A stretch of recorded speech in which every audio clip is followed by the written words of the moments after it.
जय हिंद। आज हम समझेंगे हाउस अरेस्टिंग एंड नजरबंद के बारे में। और कोई भी पुलिस वाला आपको बिना वो अरेस्ट वारंट के गिरफ्तार करके मतलब बिना आपको उपयुक्त कारण बताए अगर कोई पुलिस वाला आपको गिरफ्तार करता है तो संविधान ने आपको कितने तरह के राइट्स दे रखे हैं, कौन कौन से अधिकार जो आपको केवल संविधान ने दे रखे हैं कि कोई भी पुलिस वाला आपको बिना अरेस्ट कारण के, बिना उपयुक्त कारण के आपको गिरफ्तार नहीं कर सकता। साथ में ये भी समझेंगे कि पुलिस रिमांड क्या होता है, जुडिशियल रिमांड क्या होता है, कैसे पुलिस आपको अरेस्ट कर ली तो 24 घंटे के अंदर न्यायालय में आपको पेश करना ही है उस पुलिस वाले को, अगर नहीं पेश करते तो उसके ऊपर कौन से नियम कानून लगेंगे, उसकी नौकरी किस तरह से जा सकती है, अगर कोई आपको झूठा एफआईआर में फंसाता है उस एफआईआर से कैसे बचा जाता है।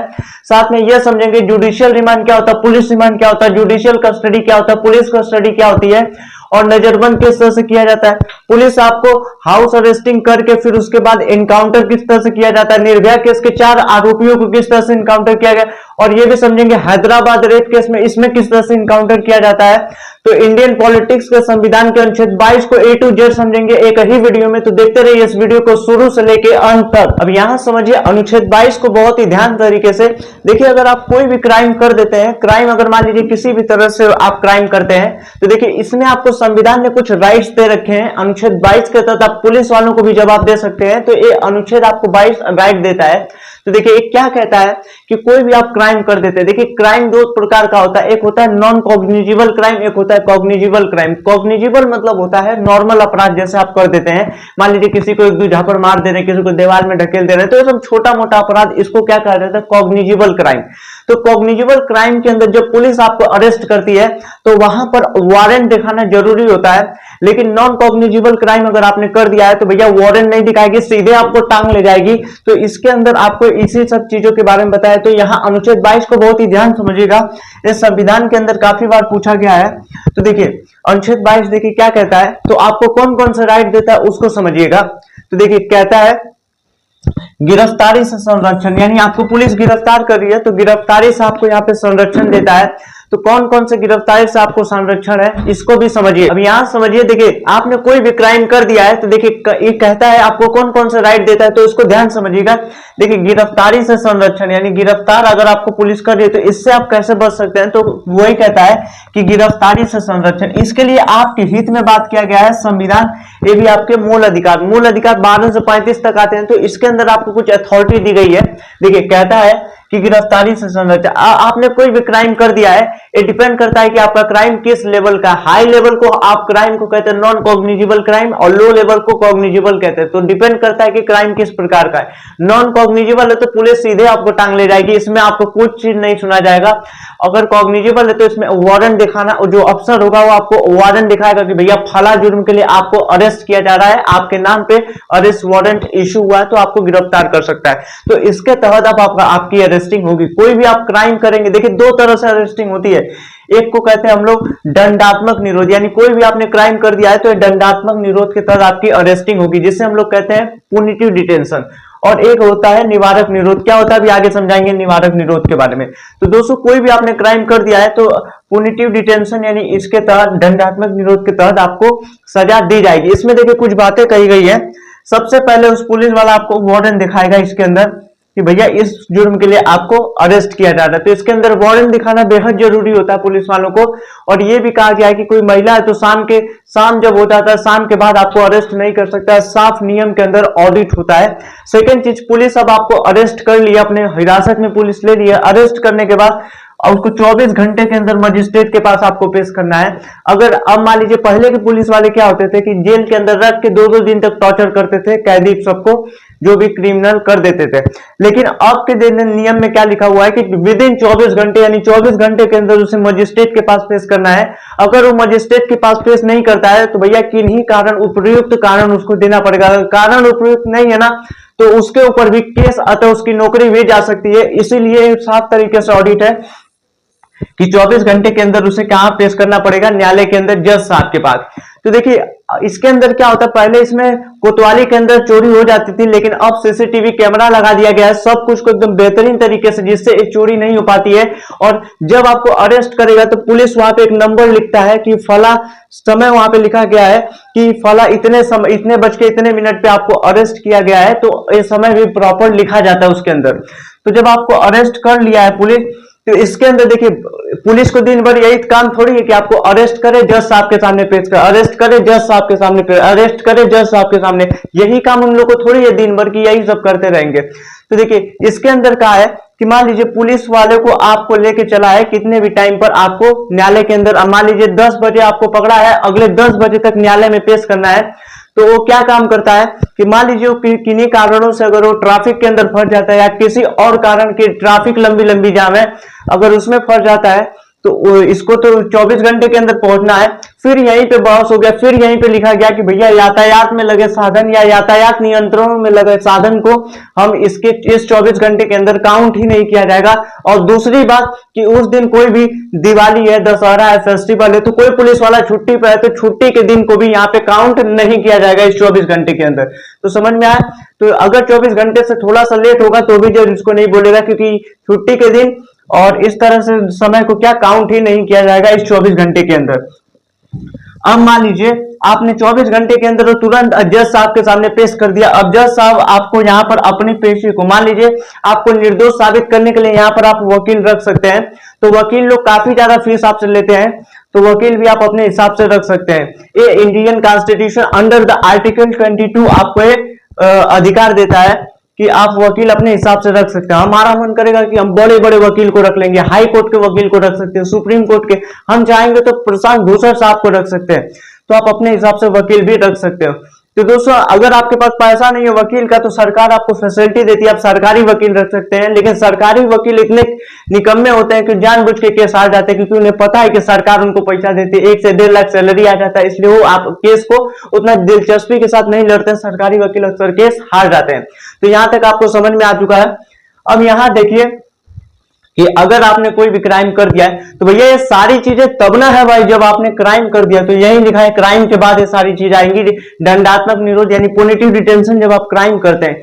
लेकिन कुछ सिचुएशन ऐसी होती है कि ना ही आप क्राइम किए हैं, ना ही कोई गलती की है, ना ही कुछ भी, फिर भी पुलिस आपको टांग ले जाएगी। इसी को हम लोग कहते हैं प्रिवेंटिव डिटेंशन, यानी इसे क्या कहते हैं, प्रिवेंटिव डिटेंशन निवारक निरोध अधिनियम के तहत पुलिस आपको टांग ले जाएगी। तो इसमें क्या होता है, देखिए ये क्यों बनाया गया है संविधान के अंदर, देखिए ये बढ़ती हुई कंट्रोवर्सी को रोकने के लिए बनाया गया है संविधान के अंदर। तो सोचिए कितना पावरफुल है। तो ये निवारक निरोध के अधिनियम, एक क्राइम के, अगर आपने कोई क्राइम भी नहीं किया फिर भी, अब आपके दिमाग में ये प्रश्न आ रहा होगा कि सर जी कोई क्राइम नहीं किया फिर कैसे पुलिस हमें उठा के लेके, देखिए 100% उठा सकती है पुलिस, केवल शक के आधार पर आपको उठा सकती है पुलिस इसके अंदर। तो इसे कहा जाता है निवारक निरोध। और इसके अंदर क्या बोला है कि इसमें पुलिस जब आपको उठा करके ले जाएगी तो केवल शक के ही आधार पर आपको उठा लेगी। याद कीजिए इसी कानून को अंग्रेज, आज से कुछ साल पहले अंग्रेज भी इसी कानून को ला रहे थे, जिसे हम लोग क्या कहा जाता है, रोल एक्ट, यानी केवल शक के आधार पर पुलिस आपको उठा सकती है, रोल एक्ट। तो सोचिए इतने बड़े कानून का हम पूरे इंडियंस ने मिल करके विरोध किया था कि भैया ये रोल एक्ट जो अंग्रेज पारित कर रहे थे सर 1919 में, पूरी जनता ने इसका विरोध किया। अब आपके दिमाग में प्रश्न आ रहा होगा कि जब पूरी जनता ने इसका विरोध कर दिया तो भैया फिर से इसको क्यों लेके आया गया। तो देखिए इसको फिर लेके आया गया कि भैया देश में दंगे और कंट्रोवर्सी को रोक देने की, क्योंकि संविधान का अल्टीमेट टारगेट भैया सब कुछ टूटते रहना चाहिए, लेकिन नियम और कानून और देश नहीं टूटना चाहिए, बाकी कुछ भी टूटता रहे। संविधान को इस तरह से डिजाइन किया गया। अब समझिए आगे, तो यहां समझिएगा, देखिए ध्यान से कि अंग्रेज इस कानून को क्यों लेके आ रहे हैं, तो इसको कानून में, संविधान में, भारतीय संविधान में इसको जगह क्यों दी गई, तो इस बात को ध्यान से समझिएगा।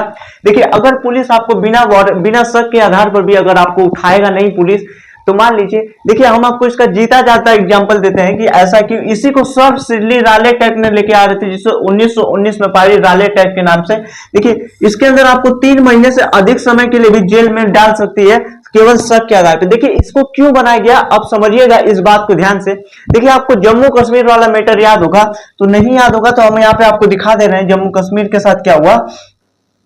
देखिए जम्मू कश्मीर के मैटर के साथ क्या हुआ, देखिए जम्मू कश्मीर में धारा 370 जब हटाई जा रही थी। देखिए धारा 370 क्या होती है, ये जम्मू कश्मीर के लोगों को ना एक स्पेशल प्रकार की फैसिलिटी दे रहा था उन लोगों के। देखिए जैसे हम ही कह रहे हैं कि हमें अगर कोई सरकार है हमें 100 किलो राशन दे रही है, तो भैया उस सरकार को अगर कोई कहेगा कि राशन हटा दीजिए, तो भैया हम उसका विरोध करेंगे कि नहीं। उसी तरह से धारा 370 जो है वो जम्मू कश्मीर के लोगों को एक स्पेशल प्रकार का फैसिलिटी दे रही है। तो भैया कोई सरकार अगर उसको हटाएगी तो जम्मू कश्मीर का लोग आंदोलन करेगा कि नहीं। तो इसीलिए देखिए जम्मू कश्मीर में जब धारा 370 हटाई जा रही थी, तब यहाँ पर सरकार ने नियम बनाया कि भैया जैसे ही धारा 370 हटेगी, जम्मू कश्मीर में एकदम फिक्स है कि बवाल मचेगा, और जैसे ही बवाल मचेगा पूरा प्रोटेस्ट, पूरा आंदोलन, पूरी जनता भड़केगी। तो पूरी सरकार ने दिमाग लगा दिया कि भैया एक काम करो, ये जम्मू कश्मीर के जो बड़े बड़े नेता है, महबूबा मुफ्ती भाई जी, ये आपको कम नजर आ रही है, ये सब फारूक अब्दुल्ला, रजा खान, ये सब दुनिया भर के लोग हैं। तो ये सब क्या करेंगे, खुले मंच पर भाषण देना चालू करेंगे कि भाइयों और बहनों, धारा 370 हटाया जा रहा है, हमारा कश्मीर खतरे में, तो निकालो लाठी। तो सब लोग क्या करेंगे, एकदम आंदोलन फैलाएंगे। और जैसे ही आंदोलन फैलेगा भाई साहब, तो सरकार ये बात जान चुकी थी कि भैया ये लोग मंच पे भाषण देंगे और ये लोग मुंह से बम मारने वाले हैं, ये सब बहुत इतना खतरा, मतलब इनकी भाषा जो, इनकी जो जुबान है, इनकी जो लफ्ज है, ये बहुत ज्यादा भड़काऊ है। तो इतना भाषण देंगे और खुलेआम में पूरे कश्मीर के अंदर पूरा गर्दा गर्दा मचा देंगे। तो इसीलिए सरकार ने क्या किया, इनके ऊपर भैया, इनके ऊपर ना कोई नियम कानून लगाओ, इनके ऊपर पहले ही सरकार ने लगा दिया प्रिवेंटिव डिटेंशन। प्रिवेंटिव डिटेंशन यानी निवारक निरोध, इनके ऊपर सरकार ने पहले ही लगा दिया प्रिवेंटिव डिटेंशन। अब प्रिवेंटिव डिटेंशन के तहत इनकी अरेस्टिंग कर गई और जम्मू कश्मीर के लोग चिल्लाते रह गए, काहे किया भैया, पॉलिटिक्स का क्लास नहीं पढ़े आप लोग। तो इसके निवारक निरोध यहाँ पे लगा दिया है। तो देखिए किसी के ऊपर, देखिए हॉबियस कर्पस नहीं लगता, अगर उसकी गिरफ्तारी देखिए प्रिवेंटिव डिटेंशन के तहत हो रही है, तो ये क्वेश्चन भी कई बार पूछा हुआ है। तो देख रहे हैं, इसको हटा दिया गया, तो जम्मू कश्मीर में आसानी से इसको अच्छे से कर दिया गया। तो आपको समझ में आया कि इसको देखिए, इस संविधान के अंदर ये भी जरूरी है लोगों को बैलेंस करने के लिए, नहीं तो देश टूट सकता है। तो अल्टीमेट टारगेट है सब कुछ टूटे, बस देश नहीं टूटना चाहिए। तो इसको आप लोग समझ गए। अब यहां पर समझिए कि इनकाउंटर कैसे किया जाता है। जैसे आपको याद होगा कि निर्भया केस के 4 आरोपी थे, उसके उसी तरह से हैदराबाद रेप केस जो कांड हुआ था, और वहां पे डॉक्टर बेटी के साथ भी जो इन लोगों ने किया था कलकत्ता रेप कांड, इसके अंदर भी तरह तरह से देखिए हैदराबाद के 4 आरोपियों को ये सब देखिए क्या किए थे। इस ई भाई साहब को देखिए, ई भाई साहब को देखिए यहाँ पे। तो हैदराबाद रेप केस के जो 4 आरोपी हैं, इनको देखिए पुलिस ने क्या किया था, इनका इनकाउंटर किया गया था, ये फर्जी इनकाउंटर किया गया था। तो फर्जी किया था तो बिल्कुल बढ़िया किए थे। तो ये सब देखिए लड़कियों को उठा करके ये लोग वहां पे रेप करके बेचारी उस लड़की को जला दिए थे। सब इतने भयानक निर्भया जैसे ये सब आरोपी थे हैदराबाद रेप केस के अंदर, तो ये सब लड़की को जला दिए, इनको भी उठा करके जला देना चाहिए। लेकिन सरकार की नीति खुली तो इन लोगों को क्या किया गया कि देखिए जज साहब से मांग करके कि जज साहब इनको दीजिए, और पुलिस वाले पहले से ही प्लानिंग सेट किए थे, एकदम पिन पॉइंट पर बंदूक के निशाने पे थे, और इनको कह दिया गया कि साहब गए पेशाब करने, भाग गए। तो ये सब भाग गए और पहले से ही निशाना सब कुछ फिक्स था, तो भाग गए। इसे दूर से देखिए, कभी भी इनकाउंटर करते समय दूर से गोली मारना जरूरी है। अगर सटा के मारेंगे ना तो गोली सीधे निकल जाएगी, तो समझ में आ जाएगा कि भैया ये फर्जी इनकाउंटर किया गया है। पोस्टमार्टम रिपोर्ट में यही आ जाएगा। अगर दूर से मार रहा है तो गोली तिरछी थोड़ा कर्व बना के जाएगी, जिससे ये समझ में आएगा कि जज साहब भाग रहा था, इसीलिए इसको इनकाउंटर कर दिया गया। तो इसको बोल दिया गया कि साहब गए दारू पीने, आप चले जा। तो ये भाग गया इसी तरह से, और पहले से ही निशाने पे फिक्स करके इनको उड़ा दिया गया। इसीलिए हैदराबाद रेप केस के 4 आरोपियों का इनकाउंटर किया गया था, जो कि फर्जी इनकाउंटर, तो फर्जी किया तो बहुत बढ़िया किया। तो ये सब देखिए यहाँ पर जितने भी पुलिस वाले थे, ये सब मिल करके इन सब का इनकाउंटर कर दिया गया, ये 4 आरोपियों को। तो आपको समझ में आया, तो दूरी से इनकाउंटर करना बेहद जरूरी होता है। पहली गोली हवा में फायर होगी, दूसरी गोली पैर पे मारेगी, तीसरी गोली में आपकी जिंदगी ले लेगी। तो इसी तरह से इनकाउंटर किया जाता है पुलिस वाले द्वारा। तो आपने यहाँ पर भी समझ लिया कि क्या इसके अंदर प्रोसेस होता है। तो आप अब कुछ टेक्निकल टर्म को समझिए, यहाँ पर पुलिस वालों द्वारा कुछ टेक्निकल टर्म को, तो यहाँ पर ध्यान समझिएगा। देखिए क्या कहता है, सबसे पहले आपने सुना होगा इन्वेस्टिगेशन के बारे में आपने सुना होगा। जैसे सीआईडी आप लोग देखते हैं, तो सीआईडी का फुल फॉर्म क्या होता है, क्राइम इन्वेस्टिगेशन डिपार्टमेंट। देखिए इन्वेस्टिगेशन मतलब होता है किसी भी चीज में पूछताछ। जैसे आपके गांव गली मोहल्लों में थानेदार पुलिस वगैरह 2 सिपाही आते होंगे थाना पुलिस कोतवाली से, और आपके गांव में पूछते होंगे क्राइम हो गया है कि कौन कौन था, कौन कौन यहाँ पे दिखा, कौन कौन नहीं दिया। देखते हैं ना, पूछताछ करने के लिए नॉर्मल मैटर में सब आते हैं। तो यहाँ पर आप देखते होंगे, तो ये सब पूछताछ के लिए नॉर्मल मैटर में आते हैं। तो इसी को हम लोग क्या कहते हैं, पूछताछ, इन्वेस्टिगेशन, यानी ये नॉर्मल चीज होता है। तो इसी से आपके गांव गली में लोग आते हैं कि थाना पुलिस हो जाएगा। भैया थाना पुलिस से आप लोग डर रहे हैं। दोस्तों जो प्रशांत भूषण भाई साहब थे, वो दुनिया के इतने बड़े सुप्रीम कोर्ट के जजों से नहीं डरे, आप ग्रेजुएशन पास दरोगा लोग से डर पा रहे हैं। तो इन लोगों से भी आप मत डरिया कीजिए। आप पॉलिटिक्स पढ़ लेंगे ना, तो दरोगा माने आम दाम माने कुछ समझ में नहीं करेंगे। तो देखिए इसमें क्या होता है, नॉर्मल पुलिस पूछताछ करती है और लोग इसी से घबरा जाते हैं। तो दोस्तों इन्वेस्टिगेशन मतलब समझ में आया पूछताछ। इसी से थोड़ा सा ऊपर होता है कस्टडी। देखिए इन्वेस्टिगेशन से थोड़ा सा ऊपर होता है पुलिस वाले कस्टडी होता है। कस्टडी मतलब होता है हिरासत में लेना, ये भी नॉर्मल मैटर के लिए आता है। मान लीजिए कोई भी बहुत बड़ा प्रोटेस्ट हो रहा है, उसके अंदर कोई आदमी भड़काऊ भाषण दे रहा है, उसी के अंदर प्रोटेस्ट हो रहा है, तो क्या जरूरत है एक एक आदमी को उठाने की? पुलिस वाला क्या करेगा, जो भाषण दे रहा है ना उसी को उठा के टांग के लेके चल जाएगा। तो उसको टांग के जब लेके जाएगा तो उससे नॉर्मल कुर्सी पर बैठा के आराम से उससे बात करेगा कि भैया काहे लिए आप इस तरह से कर रहे हो। तो भैया उसको क्या कहते हैं कि इस सब फंक्शन दंशन क्यों कर रहे हैं, मैटर को शांत कर लीजिए। तो इस तरह से जो बड़ा बड़ा प्रोटेस्ट होता है उनको रोकने के लिए पुलिस वाले आपको कस्टडी में ले सकते हैं। तो ये नॉर्मल मैटर के लिए आएगा। तो कस्टडी में आप ज्यादा जवान नहीं लड़ाइएगा, कस्टडी में जवान लड़ाएंगे तो एक दो झापड़ रखियो देता है सब कस्टडी के अंदर। तो पुलिस वालों द्वारा कस्टडी में नॉर्मल मैटर होता है। लेकिन मान लीजिए किसी का आपने मार के सर फोड़ दिया, किसी को जिंदा जला दिया, बंदूक से मार दिया, तो भैया अब ही बर्दाश्त से बढ़ेगा। अब इसके अंदर आपका ना इन्वेस्टिगेशन होगा ना कस्टडी, सीधे पुलिस टांग ले जाएगी और इसे टांगने को अरेस्ट कहा जाता है। तो अब आपका क्या होगा, अरेस्टिंग हो जाएगी। अरेस्टिंग मतलब होता है गिरफ्तारी। अब पुलिस आपको गिरफ्तार करेगी और विद इन 24 घंटे के अंदर, समझाया कि 24 घंटे के अंदर आपको मजिस्ट्रेट के पास पेश करेगी। और इस मजिस्ट्रेट के पास पेश करेगी तो यहाँ पर दो चीजें होंगी। एक चीज आपसे क्या हो जाएगी, जांच होगी। तो इस चीज को जांच होगा और यहाँ पे सबूत जुटाया जाएगा। जांच होगा, सबूत यहाँ पे जुटाया जाएगा। तो दो चीजें यहाँ पर होगी, गिरफ्तारी के तहत जांच होगी और आपके सबूत। तो कितने घंटे में जांच होगी, सबूत, और डिपेंड करता है उस समय के सिचुएशन के हिसाब से। तो इसी के अंदर होगा। तो पुलिस आपको अरेस्ट करके क्या किसको दे देगी, जज साहब को दे देगी। पुलिस का काम है अरेस्ट करना और यहाँ पर आपको जज साहब के सामने दे देगी। जज साहब मुकदमा चला के और पुलिस कहेगी कि जज साहब इतना भयानक है कि 2 लोगों को मार दिया, ऑन द स्पॉट उनकी मौत हो गई है और 25 लोग हॉस्पिटल में भर्ती हैं। तो जज साहब कहेगा रे मार दिया है लोगों को और 25 लोगों को घायल कर दिया है। तो जज साहब उसके सामने मुकदमा बना करके उसको जेल के अंदर भेज देगा और जेल जुडिशियल कस्टडी में आ जाएगा। यानी वो जेल के अंदर, देखिए जेल में आप ऐसे घुसिए नहीं सकते, इसके अंदर कौन अंदर जाएगा कौन बाहर, सारा फैसला जज लोग करते हैं और जेल की रेखरेख जेलर करता है। आज जेल में आप उपयुक्त कारण के जा ही नहीं सकते जेल के अंदर। तो वहां पर नंबरिंग कर दी जाती है। तो किसी के ऊपर नंबरिंग है ना, तो सोचिए आपसे मरखार, आपसे सीनियर का कैदी है और बहुत ही बड़का कांड करके घुसा है जेल के अंदर, तो जेल में आप ऐसे जाइए नहीं सकते हैं। तो उसकी देख रेख कौन करता है, जेलर। यहाँ पे भी रसीद वसीद बनता है बाकायदा पुलिस वालों का भी अंदर घुसने और जाने के लिए। तो जेल के अंदर आप ऐसे जा ही नहीं सकते। तो मान लीजिए पुलिस आपको दे दिया है, तो पुलिस आपको जज साहब की कस्टडी में, लेकिन वहां पर कुछ लोगों ने देखा हुआ है। तो पुलिस वाले कहेंगे कि देखा हुआ है, तो जज साहब कहेंगे सबूत लेके आओ। तो वहां पर एक अंगूठी मिली है, तो उस अंगूठी को उसके हाथ में निशान तो रहेगा उस क्रिमिनल को। तो जज साहब कहेंगे मिला लो। तो भैया कैसे मिला पाओगे, वो तो पुलिस वाले तो 24 घंटा के अंदर जज साहब को दे दें, जज साहब तो को जेल में डाल दिए, तो कैसे दे पाएंगे जज साहब। तो भैया फिर से पुलिस वाले कहेंगे कि जज साहब हमने जो चीज आपको पकड़ के दिया है, तो पकड़ के देने को हमारी जो चीज थी, डिमांड मतलब होता है जज साहब की चीज होगी, पकड़ के तो हमें ही दिए हैं, तो उसको क्या कहते हैं, रिमांड कहते हैं। यानी पुलिस वाले आपसे रिमांड कर लेंगे जज से। तो जज को भी लगेगा कि हाँ जी अंगूठिया नहीं मिलाएगा तो कैसे करेगा। तो जब अंगूठी से निशान मिलाया जाएगा कि जज साहब अंगूठी मिला है, उसको देखें तो उसके हाथ में निशान है, तो पुलिस वाले उसको दे देंगे। तो जब दे देंगे तो इसी को कहता है रिमांड। तो जब पुलिस वाले अपने रिमांड पे लेके जाएंगे, तो पुलिस रिमांड क्या होता है, बेसिकली 15 दिन का होता है।